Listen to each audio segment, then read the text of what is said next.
Ito yung mga nabili namin sa loob, sa La Carolina Market. Supermarket. Supermarket. Ang namin puro karne. Yeah. Peak 5 for 19.99. Pork.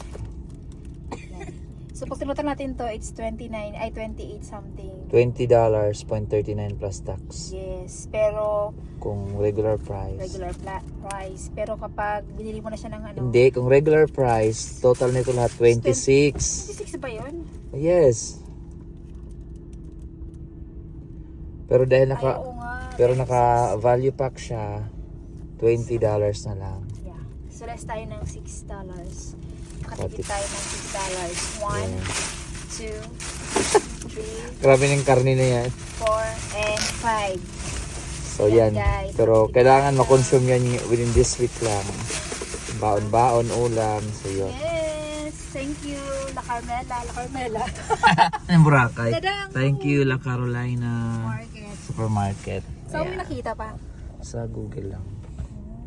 So nag-ano kami ngayon, nag supermarket hopping.